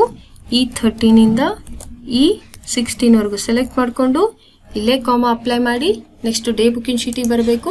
ಅದರಲ್ಲಿ ನೀವು ಯಾವ್ದು ಡೇಟ್ ಕ್ಯಾಲ್ಕುಲೇಟ್ ಮಾಡ್ತಿದ್ದೀರಾ, 4 ಏಪ್ರಿಲ್ 2023 ಸೊ ಆ ಸೆಲ್ಲಿಂದ ಅಡ್ರೆಸ್ ಏನಾಗುತ್ತೆ, E11 ಆಗುತ್ತೆ. ಸೊ ನೆಕ್ಸ್ಟ್ ಇಲ್ಲೇ ಕಾಮ ಅಪ್ಲೈ ಮಾಡಿ ಮತ್ತೆ ರೆಸಿಪ್ಟ್ ಅಮೌಂಟ್ ಶೀಟಿಗೆ ಹೋಗಿ ಸೊ ಅಲ್ಲಿ ಅಷ್ಟು ಅಮೌಂಟ್ಗಳನ್ನ ಸೆಲೆಕ್ಟ್ ಮಾಡಬೇಕು. ಅಂದ್ರೆ H13 ಇಂದ H16 ವರೆಗೂ ಸೆಲ್ ಅಡ್ರೆಸ್ ಆಗುತ್ತೆ. ಬ್ರಾಕೆಟ್ ಅನ್ನ ಕ್ಲೋಸ್ ಮಾಡಿ ಇಲ್ಲೇ ನೀವು ಎಂಟರ್ ಪ್ರೆಸ್ ಮಾಡಿದ್ರೆ ಅದಿಲ್ಲಿ 4 ಏಪ್ರಿಲ್ 2023 ಅಲ್ಲಿ ನಾವು ರೆಸಿಪ್ಟ್ ಅಮೌಂಟ್ ಎಷ್ಟು ಬಂದಿತ್ತು ಅನ್ನೋದು ಮೆನ್ಷನ್ ಆಗುತ್ತೆ. ಇದೇ ರೀತಿ ನೀವೆಲ್ಲ ಸೆಲ್ಲಿಂದು ಫಾರ್ಮುಲಾ ಅಪ್ಲೈ ಮಾಡಿ ಕ್ಯಾಲ್ಕುಲೇಟ್ ಮಾಡಬೇಕು. = Sum if bracket open receipt amount ಶೀಟಿಗೆ ಹೋಗಬೇಕು. ಸೊ ಅಷ್ಟು ಡೇಟ್ ಸೆಲೆಕ್ಟ್ ಮಾಡಬೇಕು, ಕಾಮ ನೆಕ್ಸ್ಟ್ ಡೇ ಬುಕ್ಕಿಂಗ್ ಶೀಟಿಗೆ ಬರಬೇಕು. ಸೊ ಅಲ್ಲಿ ಏನು ಮಾಡ್ತೀರಾ, 6 ಏಪ್ರಿಲ್ 2023 ಡೇಟ್ ಇಂದು ಸೆಲ್ ಇಂದು ಕ್ಲಿಕ್ ಮಾಡ್ಕೋಬೇಕು. ಸೊ ಸೆಲ್ಲಿಂದ ಅಡ್ರೆಸ್ ಏನಾಗುತ್ತೆ, E13 ಕಾಮ ನೆಕ್ಸ್ಟ್ ಮತ್ತೆ ರೆಸಿಪ್ಟ್ ಅಮೌಂಟಿಗೆ ಹೋಗಿ ಸೊ ಅಲ್ಲಿ ಅಮೌಂಟ್ ಕಾಲಮ್ ಅನ್ನ ಸೆಲೆಕ್ಟ್ ಮಾಡಬೇಕು. H13 ಇಂದ H16 ವರೆಗೂ ನಾವು ಸೆಲೆಕ್ಟ್ ಮಾಡಿಕೊಂಡು ಬ್ರಾಕೆಟ್ ಅನ್ನ ಕ್ಲೋಸ್ ಮಾಡಿ ಎಂಟರ್ ಪ್ರೆಸ್ ಮಾಡಿದ್ರೆ ಆಟೋಮೆಟಿಕ್ ಆಗಿ ಆನ್ಸರ್ ಬರ್ತಾ ಇದೆ. ನೋಡಿ ಇವಾಗ ಇಲ್ಲಿ 1 ಏಪ್ರಿಲ್ ಅಲ್ಲಿ ಎಷ್ಟು ಮೆನ್ಷನ್ ಆಗಿದೆ, ರೆಸಿಪ್ಟ್ ಅಮೌಂಟ್ 20,000. ನೀವು ಇಲ್ಲಿ ರೆಸಿಪ್ಟ್ ಅಮೌಂಟ್ ಶೀಟ್ ಅಲ್ಲಿ ಚೆಕ್ ಮಾಡಿದ್ರೆ 1 ಏಪ್ರಿಲ್ ಅಲ್ಲಿ 20,000 ಇದೆ. ಸೊ ಇಲ್ಲಿ ಏನ್ ರೆಸಿಪ್ಟ್ ಅಮೌಂಟ್ ಅಲ್ಲಿ ಅಮೌಂಟ್ ಇರುತ್ತಲ್ಲ ಅದೇ ಆನ್ಸರು ಇಲ್ಲಿ ಕೂಡ ಬಂದಿದೆ. ಇದೇ ರೀತಿ ಪೇಮೆಂಟ್ ಅಮೌಂಟ್ ಇದ್ದು ನೀವೇನ್ ಮಾಡ್ತೀರಾ, ಇವಾಗ ಕ್ಯಾಲ್ಕುಲೇಟ್ ಮಾಡ್ತೀರಾ. = Sum if bracket open so payment amount ಶೀಟಿಗೆ ಹೋಗಬೇಕು. ಸೊ ಅಲ್ಲಿ ಏನ್ ಮಾಡ್ತೀರಾ, ಅಲ್ಲಿ ಅಷ್ಟು ಡೇಟ್ಗಳನ್ನ ಸೆಲೆಕ್ಟ್ ಮಾಡಬೇಕು. ಅಂದ್ರೆ E13 ಇಂದ ಏನ್ ಮಾಡ್ತೀರಾ, E16 ವರೆಗೂ ಸೆಲೆಕ್ಟ್ ಮಾಡ್ಕೋಬೇಕು. ಸೆಲೆಕ್ಟ್ ಮಾಡಿಕೊಂಡು ನೀವೇನ್ ಮಾಡಬೇಕು, ಇಲ್ಲೇ ಕಾಮನ ಅಪ್ಲೈ ಮಾಡಬೇಕು. ನೆಕ್ಸ್ಟ್ ಡೇ ಬುಕ್ಕಿಗೆ ಬಂದು ಸೊ ಅಲ್ಲಿ ನೀವು ಕ್ಯಾಲ್ಕುಲೇಟ್ ಮಾಡ್ತಿರೋದು ಯಾವ date, 1 April 2023. So cell address ಏನಾಗುತ್ತೆ, E8 ಕಾಮ ನೆಕ್ಸ್ಟ್ ಏನ್ ಮಾಡ್ತೀರಾ, ಮತ್ತೆ ಅಗೇನ್ ಪೇಮೆಂಟ್ ಅಮೌಂಟಿಗೆ ಹೋಗಿ ಅಲ್ಲಿ ಅಮೌಂಟ್ ಕಾಲಮ್ಗಳನ್ನು ಸೆಲೆಕ್ಟ್ ಮಾಡಬೇಕು. ಅಂದ್ರೆ H13 ಇಂದ H16 ವರೆಗೂ ನಾವು ಸೆಲೆಕ್ಟ್ ಮಾಡಿಕೊಂಡು ಬ್ರಾಕೆಟ್ ಅನ್ನ ಕ್ಲೋಸ್ ಮಾಡಿ ಇಲ್ಲ ಎಂಟರ್ ಪ್ರೆಸ್ ಮಾಡೋದ್ರಿಂದ ಪೇಮೆಂಟ್ ಅಮೌಂಟ್ ಅಲ್ಲಿ 1 ಏಪ್ರಿಲ್ಗೆ ಏನ್ ಅಮೌಂಟ್ ವ್ಯಾಲ್ಯೂ ಇತ್ತಲ್ವಾ, ಸೊ 20,000 ಅದೇ ವ್ಯಾಲ್ಯೂ ಇಲ್ಲಿ ಕೂಡ ಮೆನ್ಷನ್ ಮಾಡಿದ್ದಾರೆ. ಸೊ ಇದನ್ನ ನೀವು ಡ್ರ್ಯಾಗ್ ಕೂಡ ಮಾಡ್ಕೋಬಹುದು. ಸೊ ಇಲ್ಲಿ 0 ಬಂದಿದೆ ಅಂದ್ರೆ ಆ ಡೇಸ್ ಅಲ್ಲಿ ನಾವು ಟ್ರಾನ್ಸಾಕ್ಷನ್ ಮಾಡಿಲ್ಲ. ಸೊ ಅದೇ ರೀತಿ ಎಲ್ಲಾ ಸೆಲ್ಲಿಂದ ನೀವೇನ್ ಮಾಡ್ಬೋದು, ಫಾರ್ಮುಲಾನ ಅಪ್ಲೈ ಮಾಡ್ಕೊಂತ ಹೋಗ್ಬೋದು. Is equal to sum if payment amount. So ಎಲ್ಲ ಡೇಟ್ ಸೆಲೆಕ್ಟ್ ಮಾಡಬೇಕು, E13 ಇಂದ E16 ವರೆಗೂ. ಎಷ್ಟು ಕಾಮ ಏನ್ ಮಾಡ್ತೀರಾ, ಡೇ ಬುಕ್ಕಿಂಗ್ ಶೀಟಿಗೆ ಬರಬೇಕು. ಸೊ ಅದರಲ್ಲಿ ನಾವು ಕ್ಯಾಲ್ಕುಲೇಟ್ ಮಾಡ್ತಿರೋದು ಯಾವ date, 3rd April 2023. So cell address ಏನಾಗುತ್ತೆ E10, ನೆಕ್ಸ್ಟ್ ಏನ್ ಮಾಡ್ತೀರಾ, ಅಗೇನ್ ಪೇಮೆಂಟ್ ಅಮೌಂಟ್ ಶೀಟಿಗೆ ಹೋಗಬೇಕು. ಸೊ ಅಲ್ಲಿ ಅಮೌಂಟ್ ಕಾಲಮ್ಗಳನ್ನ ಸೆಲೆಕ್ಟ್ ಮಾಡಬೇಕು. H13 ಇಂದ ಸೊ H16 ವರೆಗೂ ಸೆಲ್ ಸೆಲೆಕ್ಟ್ ಮಾಡಿಕೊಂಡು ಬ್ರಾಕೆಟ್ ಅನ್ನು ಕ್ಲೋಸ್ ಮಾಡಿ ಎಂಟರ್ ಪ್ರೆಸ್ ಮಾಡಿದ್ರೆ ಅದು ಆನ್ಸರ್ ತೋರಿಸ್ತಾ ಹೋಗುತ್ತೆ. ಇವಾಗ ನಾವು ರೆಸಿಪ್ಟ್ ಅಮೌಂಟ್ ಇಂದು ಪೇಮೆಂಟ್ ಅಮೌಂಟ್ ಇಂದು ಯಾವ ಡೇಟ್ ಅಲ್ಲಿ ಏನ್ ಟ್ರಾನ್ಸಾಕ್ಷನ್ ಆಗಿತ್ತು ಅದನ್ನ ಅಪ್ಲೈ ಮಾಡಿದೀವಿ. ಸೊ ಈಗ ನಾವೇನ್ ಕ್ಯಾಲ್ಕುಲೇಟ್ ಮಾಡಬೇಕು, ಬ್ಯಾಲೆನ್ಸ್ ಆಫ್ ಡೇ ಅಂದ್ರೆ 1st April ಗೆ ನಮಗೆ ಬಂದಿದ್ದ ಅಮೌಂಟ್ ಎಷ್ಟು, 20,000. ಖರ್ಚಾಗಿದ್ದು ಕೂಡ 20,000. ಸೊ ನಮ್ಮ ಹತ್ರ ಹಾಗಾದ್ರೆ ಎಷ್ಟು ಉಳಿತು, 0 ಅಲ್ವಾ. ಸೊ ಇದನ್ನ ನಾವೀಗ ಫಾರ್ಮುಲಾ ಹಾಕಿ ಅಪ್ಲೈ ಮಾಡಬೇಕು. Is equal to receipt amount 1st April 2023 ಅಲ್ಲಿ ರೆಸಿಪ್ಟ್ ಅಮೌಂಟ್ ಎಷ್ಟಿದೆ, 20,000. ಸೊ ಹಾಗಾದ್ರೆ ಸೆಲ್ ಅಡ್ರೆಸ್ ಏನಾಗುತ್ತೆ, G8 ಮೈನಸ್ ಪೇಮೆಂಟ್ ಅಮೌಂಟ್ ಇನ್ ಸೆಲ್ ಅಡ್ರೆಸ್ ಏನಾಗುತ್ತೆ, H8. ಸೊ ಎಂಟರ್ ಪ್ರೆಸ್ ಮಾಡಿದ್ರೆ ನಮಗೆ ಬ್ಯಾಲೆನ್ಸ್ ಆಫ್ ಡೇ ಅವತ್ತು ಎಷ್ಟಿದೆ, 0 ಇದೆ. ಯಾಕಂದ್ರೆ ಎಷ್ಟು ಅಮೌಂಟ್ ನಮ್ಮ ಹತ್ರ ಉಳಿದಿಲ್ಲ ಅವತ್ತು. ಯಾಕಂದ್ರೆ ಅವತ್ತು ಬಂದಿದ್ದ ಅಮೌಂಟ್ 20,000, ಖರ್ಚಾಗಿದ್ದು ಕೂಡ 20,000. ಬಟ್ 2nd April ಏನಿದೆ, ಸಂಡೇ ಇದೆ. ಸೊ ಅವತ್ತು ನಾವೇನು ವರ್ಕ್ ಮಾಡಿಲ್ಲ. ನೆಕ್ಸ್ಟ್ 3rd April ಅಲ್ಲಿ ಏನಾಗಿದೆ, ಅಮೌಂಟ್ 55,000 ಬಂದಿದೆ, ಖರ್ಚಾಗಿದ್ದು 40,500 ಖರ್ಚಾಗಿತ್ತು. ಸೊ ಅಮೌಂಟ್ ಉಳಿದಿದೆ, ಎಷ್ಟು ಉಳಿದಿದೆ, 14,500 ಉಳಿದಿದೆ. ಈ ರೀತಿ ಪ್ರತಿಯೊಂದೊಂದು ಡೇಟ್ ಇಂದು ಅಮೌಂಟ್ ಎಷ್ಟು ನಮಗೆ ಇನ್ಕಮ್ ಆಗಿತ್ತು, ಎಷ್ಟು ನಾವು ಖರ್ಚು ಮಾಡಿದ್ವಿ, ಅದರಲ್ಲಿ ನಮಗೆ ಎಷ್ಟು ಉಳಿತು ಅಂತ ಹೇಳ್ತಾರಲ್ವಾ, ಅದನ್ನ ಬ್ಯಾಲೆನ್ಸ್ ಆಫ್ ಡೇ ಅಂತ ಕರಿತೀವಿ. ಬ್ಯಾಲೆನ್ಸ್ ಅಂದ್ರೆ ಟೋಟಲ್ ಆಗಿ ಇಲ್ಲಿವರೆಗೂ ನಮ್ಮ ಹತ್ರ ಎಷ್ಟು ಉಳ್ಕೊಂತ ಬರ್ತಾ ಇದೆ. ಅಂದ್ರೆ ಈಗ ನಾವು ಕಂಪ್ನಿ ಸ್ಟಾರ್ಟ್ ಆಗಿರೋದೇ 1st April 2023 ಅಂತಂದಾಗ ಸೊ ಅಲ್ಲಿ ನಮಗೆ ಪ್ರೀವಿಯಸ್ ಇಂದ ಯಾವ್ದು ಆಡ್ ಮಾಡಕ್ಕೆ ಇರೋದಿಲ್ಲ ಅಲ್ವಾ. ಕಂಪ್ನಿ ಸ್ಟಾರ್ಟ್ ಆಗಿರೋದೇ 1st April ಅಂದ್ರೆ ನಮಗೆ ಬೇರೆ ಆಡ್ ಮಾಡೋಕೆ ಆಪ್ಷನ್ ಇರೋದಿಲ್ಲ. ಜಸ್ಟ್ ನಾವೇನ್ ಮಾಡ್ತಾ ಹೋಗ್ತೀವಿ ಇವಾಗ ಅಂದ್ರೆ is equal to receipt amount minus payment amount. Receipt amount ಸೆಲ್ಲಿಂದ ಅಡ್ರೆಸ್ ಏನಾಗುತ್ತೆ, G8 ಮೈನಸ್ ಪೇಮೆಂಟ್ ಅಮೌಂಟ್ ಸೆಲ್ಲಿಂದ ಅಡ್ರೆಸ್ ಏನಾಗುತ್ತೆ, H8. ಸೊ ಎಂಟರ್ ಪ್ರೆಸ್ ಮಾಡಿದ್ರೆ ಆನ್ಸರ್ 0ನೇ ಬರ್ತಾ ಇದೆ. ಯಾಕೆಂದ್ರೆ ಅವತ್ತು ಬಂದಿದ್ದ ಅಮೌಂಟ್ ಕೂಡ 20,000, ಖರ್ಚಾಗಿದ್ದು ಕೂಡ ಎಷ್ಟು, 20,000. ನೆಕ್ಸ್ಟ್ ಸೆಲ್ ಬ್ಯಾಲೆನ್ಸ್ಗೆ ನಾವು ಏನ್ ಮಾಡ್ತಾ ಹೋಗ್ತೀವಿ, ಪ್ರೀವಿಯಸ್ ಡೇ ಎಷ್ಟು ಅಮೌಂಟ್ ಉಳಿದಿತ್ತಲ್ಲ ಅದನ್ನ ಆಡ್ ಮಾಡ್ತಾ ಹೋಗ್ತೀವಿ. ಈಗ ಫಾರ್ ಎಕ್ಸಾಂಪಲ್ ನಾವು ಅಕೌಂಟ್ ಬರಿತಾ ಇದೀವಿ ಅಂತಂದ್ರೆ ಇವತ್ತು ಬಂದಿದ್ದ ದುಡ್ಡು ಎಷ್ಟಿದೆ ಅದಕ್ಕೆ ನಾವು ಹಿಂದಿನ ದಿನದ ಅಮೌಂಟ್ ಕೂಡ ಆಡ್ ಮಾಡ್ಕೊಂತೀವಿ. ಅದಾದ ಮೇಲೆ ಇವತ್ತು ಎಷ್ಟು ಎಕ್ಸ್ಪೆನ್ಸ್ ಮಾಡಿದ್ವಿ ಅದನ್ನ ಏನ್ ಮಾಡ್ತೀವಿ, ನಾವು ಲೆಸ್ ಮಾಡ್ತೀವಿ ಅಲ್ವಾ. ಸೊ ಅದೇ ರೀತಿ ಇಲ್ಲಿ ಕೂಡ. ಸೊ ಇಲ್ಲಿ 1st April ಅಲ್ಲಿ ಅಮೌಂಟ್ ಎಷ್ಟು ಉಳಿದಿತ್ತು, ನಮ್ಮ ಹತ್ರ 0 ವ್ಯಾಲ್ಯೂ ಉಳಿದಿತ್ತು. ಅಂದ್ರೆ ಆ ಸೆಲ್ಲಿಂದ ಅಡ್ರೆಸ್ ಏನಾಗುತ್ತೆ, J8 ಪ್ಲಸ್ 2nd April ಅಲ್ಲಿ ರೆಸಿಪ್ಟ್ ಅಮೌಂಟ್ ಎಷ್ಟು ಬಂದಿದೆ, 0 ಅಂದ್ರೆ G9 ಆಗುತ್ತೆ ಮೈನಸ್ ಎಕ್ಸ್ಪೆನ್ಸ್ ಏನಾಗಿತ್ತು 2nd April ಗೆ 0ನೇ ಅಂದ್ರೆ ಅವತ್ತು ಸಂಡೇ ಇದೆ. ಸೊ ನಾವೇನು ವರ್ಕ್ ಮಾಡಿಲ್ಲ. H9 ಎಂಟರ್ ಪ್ರೆಸ್ ಮಾಡಿದ್ರೆ ವ್ಯಾಲ್ಯೂ 0ನೇ ಬರ್ತಾ ಇದೆ. ಯಾಕಂದ್ರೆ ಸಂಡೇ ನಾವೇನು ಅಲ್ಲಿ ವರ್ಕ್ ಮಾಡಿಲ್ಲ. ಅದೇ ರೀತಿ ಎಲ್ಲಾ ಸೆಲ್ಲಿಂದ ನಾವೀಗ ಕ್ಯಾಲ್ಕುಲೇಟ್ ಮಾಡ್ತಾ ಹೋಗ್ತೀವಿ. ನೆಕ್ಸ್ಟ್ ಸಂಡೇ ಅಮೌಂಟ್ ಎಷ್ಟು ಉಳಿದಿತ್ತು, ನಮ್ಮ ಹತ್ರ 0 ವ್ಯಾಲ್ಯೂ ಉಳಿದಿತ್ತು ಅಂದ್ರೆ J9 ಪ್ಲಸ್ 3rd April ಗೆ ರೆಸಿಪ್ಟ್ ಅಮೌಂಟ್ ಎಷ್ಟು ಬಂದಿತ್ತು, 55,000 ಬಂದಿದೆ.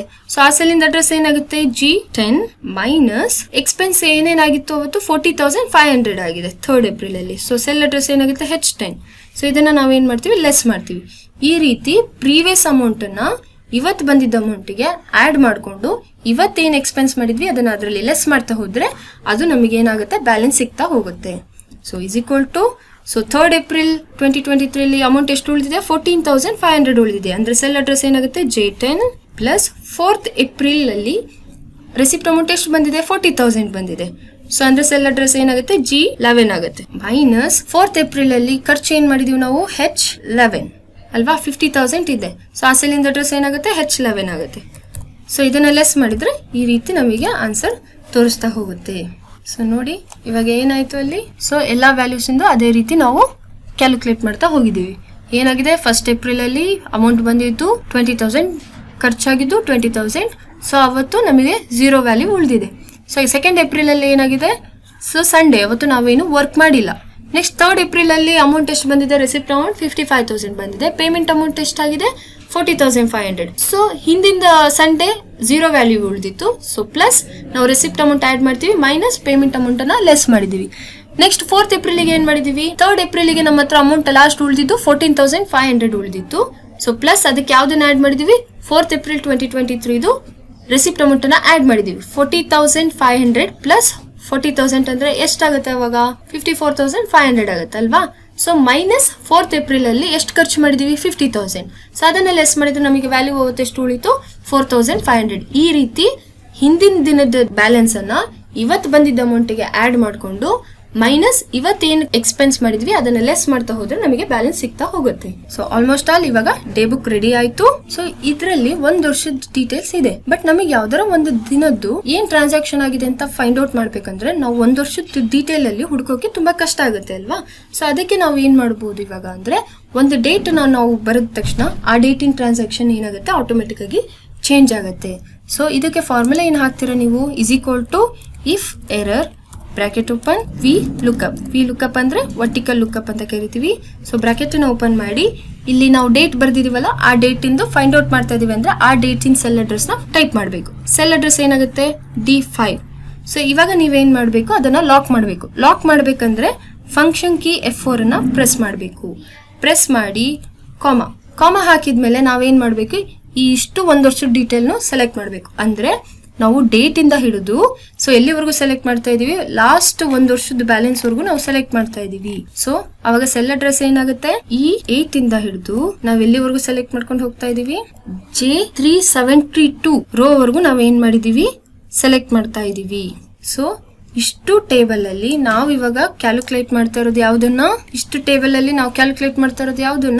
ರೆಸಿಪ್ಟ್ ಅಮೌಂಟ್ ಅನ್ನ. ಸೊ ರೆಸಿಪ್ಟ್ ಅಮೌಂಟ್ ಎಷ್ಟನೇ ಕಾಲಮ್ ಆಗುತ್ತೆ ಹಾಗಾದ್ರೆ ಡೇಟ್ ಅನ್ನೋದು ಫಸ್ಟ್ ಕಾಲಮ್, ಡೇ ಅನ್ನೋದು ಸೆಕೆಂಡ್ ಕಾಲಮ್, ರೆಸಿಪ್ಟ್ ಅಮೌಂಟ್ ಅನ್ನೋದು ಥರ್ಡ್ ಕಾಲಮ್. ಸೊ ಅಲ್ಲಿಗೆ ನೀವೇನ್ ಹಾಕ್ಬೇಕು ಕಾಮಾ ಪ್ರೆಸ್ ಮಾಡಿ ಥರ್ಡ್ ಕಾಲಮ್ ಅಂತ ಟೈಪ್ ಮಾಡಬೇಕು. ನೆಕ್ಸ್ಟ್ (0) ಎಕ್ಸಾಕ್ಟ್ ಮ್ಯಾಚ್ ತೋರಿಸ್ಲಿಕ್ಕೆ. ಸೊ ಬ್ರಾಕೆಟ್ ಕ್ಲೋಸ್ ಮಾಡಿ ಡಬಲ್ ಇಂಟೆಡ್ ಎರಡು ಸಲ ಹಾಕಿ ಬ್ರಾಕೆಟ್ ಕ್ಲೋಸ್ ಎಂಟರ್ ಪ್ರೆಸ್ ಮಾಡಿದ್ರೆ ಸೊ ನೋಡಿ 1st ಏಪ್ರಿಲ್ 2023 ಅಲ್ಲಿ ರೆಸಿಪ್ಟ್ ಅಮೌಂಟ್ 20,000 ಆಗಿತ್ತಲ್ವಾ. ಸೊ ಆ ರೀತಿ ಅದು ವ್ಯಾಲ್ಯೂ ತೋರಿಸ್ತಾ ಇದೆ. ಅದೇ ರೀತಿ ಈಗ ನೀವು ಪೇಮೆಂಟ್ ಅಮೌಂಟಿಗೂ ಕೂಡ ಎಂಟ್ರಿ ಮಾಡಬೇಕು. = If error bracket open V lookup bracket open. So ಯಾವ ಸೆಲ್ ಸೆಲೆಕ್ಟ್ ಮಾಡ್ತಾರೆ ಡೇಟ್ ಕಾಲಮ್ ಇಂದು D5. ನೆಕ್ಸ್ಟ್ ಅದನ್ನ ಲಾಕ್ ಮಾಡಬೇಕು. So function key F4 press ಮಾಡ್ತೀರಾ ನೆಕ್ಸ್ಟ್ ಏನ್ ಮಾಡ್ತೀರಾ ಡೇ ಬುಕ್ ಅನ್ನ ಸೆಲೆಕ್ಟ್ ಮಾಡಬೇಕು. E8 ಇಂದ ನಾವ್ ಎಲ್ಲಿವರೆಗೂ ಸೆಲೆಕ್ಟ್ ಮಾಡ್ತಾ ಇದೀವಿ J372 ವರೆಗೂ ಸೆಲ್ ಅನ್ನ ಸೆಲೆಕ್ಟ್ ಮಾಡಿದೀವಿ. ನೆಕ್ಸ್ಟ್ ಅದರಲ್ಲಿ ನಾವು ಫೈಂಡ್ ಔಟ್ ಮಾಡ್ತಾ ಇರೋದು ಯಾವ್ದನ್ನ payment amount. So payment amount ಎಷ್ಟನೇ ಕಾಲಮ್ ಆಗುತ್ತೆ ಇಲ್ಲಿ date first column, day second column, receipt amount third column, payment amount 4th column ಆಗುತ್ತೆ. ಸೊ ಇಲ್ಲಿ 4 ಅಂತ ಟೈಪ್ ಮಾಡಿ (0) bracket close double inverted bracket close enter press ಮಾಡಿದ್ರೆ 1st ಏಪ್ರಿಲ್ ಅಲ್ಲಿ payment amount ಕೂಡ ಎಷ್ಟಾಗಿದೆ 20,000 ಆಗಿದೆ. ನೆಕ್ಸ್ಟ್ ಬ್ಯಾಲೆನ್ಸ್ ಆಫ್ ಡೇ ಎಷ್ಟಿದೆ ಸೊ ಅದಕ್ಕೂ ಕೂಡ same formula = if error bracket open V lookup bracket open. So date in cell address ಏನಾಗುತ್ತೆ D5. Next function key F4 press ಮಾಡಬೇಕು, ಲಾಕ್ ಆಗುತ್ತೆ. ನೆಕ್ಸ್ಟ್ ಡೇ ಬುಕ್ ಅನ್ನ ಸೆಲೆಕ್ಟ್ ಮಾಡಬೇಕು. ಅಂದ್ರೆ E8 ಇಂದ ನಾವು ಎಲ್ಲಿವರೆಗೂ ಸೆಲೆಕ್ಟ್ ಮಾಡ್ತಿದೀವಿ 1 ವರ್ಷದ ಡೀಟೇಲ್ ಪೂರ್ತಿ ಸೆಲೆಕ್ಟ್ ಮಾಡ್ತಾ ಇದೀವಿ J372 ವರೆಗೂ ಸೆಲೆಕ್ಟ್ ಮಾಡಿದೀವಿ. ನೆಕ್ಸ್ಟ್ ಅದರಲ್ಲಿ ಫೈಂಡ್ ಔಟ್ ಮಾಡ್ತಾ ಇರೋದು balance of day. So balance of day ಎಷ್ಟನೇ ಕಾಲಮ್ ಆಗುತ್ತೆ ಇವಾಗ 5th ಕಾಲಮ್ ಆಗುತ್ತಲ್ವಾ.